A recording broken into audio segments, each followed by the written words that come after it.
സംസ്ഥാനത്ത് ലോക്സഭാ തെരഞ്ഞെടുപ്പിന്റെ പത്രികാ സമർപ്പണത്തിനുള്ള സമയപരിധി ഇന്ന് അവസാനിക്കുകയാണ്. പ്രമുഖ മുന്നണി സ്ഥാനാർത്ഥികളെല്ലാം ഇതിനകം പത്രിക നൽകിക്കഴിഞ്ഞു. ഇന്ന് ചില പ്രമുഖ വ്യക്തികൾ പത്രികാ സമർപ്പണത്തിനുണ്ട്. കെ.സി. വേണുഗോപാൽ അതിൽ പ്രമുഖനാണ്.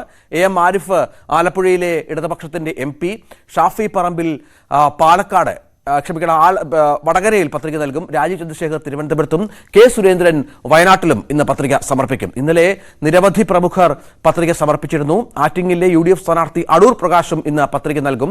ഇന്ന് അവസാന ദിവസമാണ്. സൂക്ഷ്മ പരിശോധന നാളെ നടക്കും. ഏപ്രിൽ 8 വരെ പത്രികകൾ പിൻവലിക്കാനുള്ള സമയം കൂടി നൽകിയിട്ടുണ്ട്. അങ്ങനെ രാജ്യം തെരഞ്ഞെടുപ്പിന്റെ ആവേശത്തിലും ചൂടിലുമാണ്.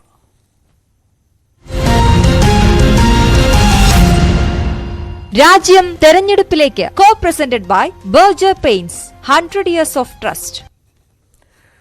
അങ്ങനെ പത്രികാ സമർപ്പണം അതിന്റെ പൂർത്തീകരണത്തിലാകൂടി തെരഞ്ഞെടുപ്പ് മത്സരം അതിന്റെ ഏതാണ്ട് പരമാവധി ഘട്ടത്തിലെത്തും എന്നുള്ളതാണ്. കാരണം കഴിഞ്ഞ ദിവസം മുതൽ തന്നെ റോഡ് ഷോകൾ പ്രധാന മണ്ഡലങ്ങളിലെല്ലാം സ്ഥാനാർത്ഥികൾ ആരംഭിച്ചു കഴിഞ്ഞു.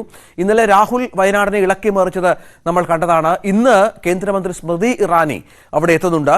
രാവിലെ 10 മണിക്ക് അവർ കോഴിക്കോട്ട് നിന്ന് വയനാട്ടിലെത്തും. കെ. സുരേന്ദ്രനൊപ്പം പത്രികാ സമർപ്പണത്തിനെത്തും.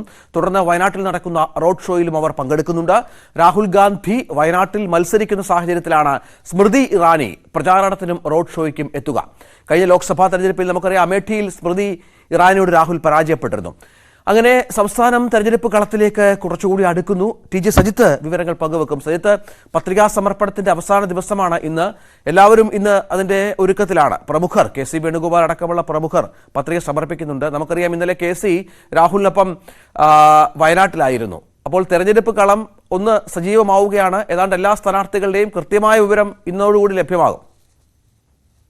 രഞ്ജിത്ത്, അങ്ങനെയാണ്. ഇന്നോടുകൂടി തെരഞ്ഞെടുപ്പ് ചിത്രം പൂർണ്ണമാകുന്നു എന്നതാണ് രാഷ്ട്രീയ സാഹചര്യം. രഞ്ജിത്ത് സൂചിപ്പിച്ച പോലെ പ്രധാനപ്പെട്ട സ്ഥാനാർത്ഥികളുടെ പത്രികാ സമർപ്പണം ഇന്നും തുടരും. അതിൽ പ്രധാനം തിരുവനന്തപുരത്ത് രാജീവ് ചന്ദ്രശേഖർ, ആലപ്പുഴയിൽ കെ.സി. വേണുഗോപാൽ, കെ. സുരേന്ദ്രൻ വയനാട്ടിൽ, ഇങ്ങനെ വളരെ പ്രധാനപ്പെട്ട സ്ഥാനാർത്ഥികളുടെ പത്രികാ സമർപ്പണം കൂടി ഇന്ന് നടക്കുന്നുണ്ട്. ഈ പത്രികാ സമർപ്പണം ഒരു രാഷ്ട്രീയപരമായ ഒരു ശക്തി പ്രകടനമായി മാറ്റുക പലപ്പോഴും നമ്മൾ കണ്ടിട്ടുണ്ട്. ഇന്നലെ രാഹുൽ ഗാന്ധിയുടെയും മറ്റും പ്രകടനം നമ്മൾ കണ്ടതാണ്. സമാനമായ കാഴ്ചകൾ ഇന്ന് നമുക്ക് പ്രതീക്ഷിക്കാം. വളരെ പ്രകടനമായും മറ്റും പ്രവർത്തകരുമായി എത്തിയാണ് പത്രികാ സമർപ്പണം നടക്കുന്നത്. ഇന്നും അങ്ങനെ തന്നെയുള്ള കാഴ്ചകൾ ഉണ്ടാവും. കെ.സി. വേണുഗോപാൽ വയനാട്ടിൽ നിന്നും അദ്ദേഹം ആലപ്പുഴയിലേക്ക് എത്തി. ഇന്ന് പത്രികാ സമർപ്പണമാണ്. പ്രവർത്തകരുടെ വലിയ റാലിയോടുകൂടിയായിരിക്കും പത്രികാ സമർപ്പണം നടക്കുക. ഇന്ന് ശ്രദ്ധേയമാവുന്ന ഇടം വയനാട് തന്നെയാണെന്ന കാര്യത്തിൽ തർക്കമില്ല. കാരണം സ്മൃതി ഇറാനി കെ. സുരേന്ദ്രന്റെ പത്രികാ സമർപ്പണത്തിൽ പങ്കെടുക്കുന്നു എന്നതാണ്. അത് റോഡ് ഷോയോടുകൂടിയായിരിക്കും ആ പത്രികാ സമർപ്പണം നടക്കുന്നു എന്നതാണ്. അതൊരു വലിയൊരു രാഷ്ട്രീയ സന്ദേശം നൽകാൻ കൂടി BJP ദേശീയ തലത്തിൽ ലക്ഷ്യമിടുന്നുണ്ട്. കാരണം സ്മൃതി ഇറാനി രാഹുൽ ഗാന്ധി അദ്ദേഹത്തിന്റെ തട്ടകത്ത് പരാജയപ്പെടുത്തിയ വ്യക്തിയാണ്, കേന്ദ്രമന്ത്രിയാണ്. അവർ വയനാട്ടിലെത്തി കെ. സുരേന്ദ്രന്റെ പത്രികാ സമർപ്പണത്തിൽ പങ്കെടുക്കുമ്പോൾ അത് ദേശീയ തലത്തിലും വലിയ ചർച്ചയാക്കാൻ BJP ശ്രമിക്കുന്നുണ്ട്. അങ്ങനെ വയനാടും ഇന്ന് ശ്രദ്ധേയമായ കേന്ദ്രമാകും എന്ന കാര്യത്തിൽ തർക്കമില്ല. മറ്റൊന്ന് തിരുവനന്തപുരമാണ്. രാജീവ് ചന്ദ്രശേഖരന്റെ പത്രികാ സമർപ്പണമാണ്. കൊല്ലത്ത് NK പ്രേമചന്ദ്രന്റെ പത്രികയും ഇന്ന് സമർപ്പിക്കപ്പെടുകയാണ്. എന്തായാലും ഇന്നത്തെ പത്രികാ സമർപ്പണം പൂർത്തിയാവുന്നതോടുകൂടി തെരഞ്ഞെടുപ്പ് ചിത്രം വ്യക്തമാകും. അതോടുകൂടി പോരാട്ട മുഖം കൂടുതൽ ശക്തമായ പ്രചരണ രംഗത്തേക്ക് കടക്കുകയും ചെയ്യും. അവശേഷിക്കുന്ന ദിവസങ്ങൾ 26-നാണ് വോട്ടെടുപ്പ്. അതുകൊണ്ട് ഇനി ചുരുങ്ങിയ 20-ലധികം ദിവസം മാത്രമാണ് അവശേഷിക്കുന്നത്. സ്വാഭാവികമായും ഈ ദിവസങ്ങളിൽ പരമാവധി പേരിലേക്ക് എത്തുക എന്ന വളരെ ശ്രമകരമായ ദൗത്യത്തിലേക്ക് തെരഞ്ഞെടുപ്പിന്റെ ഒരു 3ാം ഘട്ട പ്രചരണത്തിലേക്ക് മുന്നണി സ്ഥാനാർത്ഥികൾ എല്ലാവരും കടക്കുന്നു എന്നതാണ് കേരളത്തിന്റെ പൊതു തെരഞ്ഞെടുപ്പ് ചിത്രം എന്ന തരത്തിലേക്കും കൂടി മാറുകയാണ്. ഇതിനിടയിൽ ചർച്ച ചെയ്യപ്പെടുന്ന ചില പ്രധാനപ്പെട്ട വിഷയങ്ങൾ കൂടി നമുക്ക് പരാമർശിച്ചു പോകാം. അതിലൊന്ന് സമീപ ദിവസങ്ങളിൽ ഈ UDFന്റെ SDPI ബാന്ധവം എന്ന വിഷയമാണ്. ഇത് UDF തങ്ങളുടെ അറിവോടെയല്ല, തങ്ങൾ ചർച്ച നടത്തിയിട്ടില്ല എന്ന അവകാശവാദം ഉന്നയിക്കുന്നുണ്ടെങ്കിൽ കൂടിയും SDPIയുടെ പിന്തുണ അതെങ്ങനെ സംഭവിച്ചു, UDF അത് നിഷേധിക്കുമോ തുടങ്ങിയ കാര്യങ്ങളാണ് നിർണായകമാവുന്നത്. കാരണം തെരഞ്ഞെടുപ്പ് രംഗത്ത് അത് അനുകൂലമല്ല പ്രതികൂലമാകുമോ എന്ന ആലോചനകൾ കോൺഗ്രസിനകത്തും UDFിനകത്തും ചർച്ചകൾ നടക്കുന്നുണ്ട്. അങ്ങനെയെങ്കിൽ ഒരുപക്ഷേ ഈ SDPIയുടെ പിന്തുണ നിരസിക്കാനുള്ള ആലോചനകളിലേക്ക് പോലും കോൺഗ്രസിൻ്റെ ചർച്ചകളും നീക്കങ്ങളും നടക്കുന്നുണ്ടെന്ന് വേണം നമുക്ക് മനസ്സിലാക്കാൻ. എന്തായാലും ഇതിൻ്റെ രാഷ്ട്രീയ സാഹചര്യം ഇങ്ങനെയാണ്. ഇത് സംസ്ഥാനത്ത് പുതിയ ചർച്ചകൾക്കും ഇടവെക്കുകയാണ്. ഒപ്പം രാഹുലിന്റെ പത്രികാ സമർപ്പണവുമായി ബന്ധപ്പെട്ട് ഇന്നലെ നടന്ന കാര്യങ്ങൾ കൂടി ശ്രദ്ധേയമാണ്.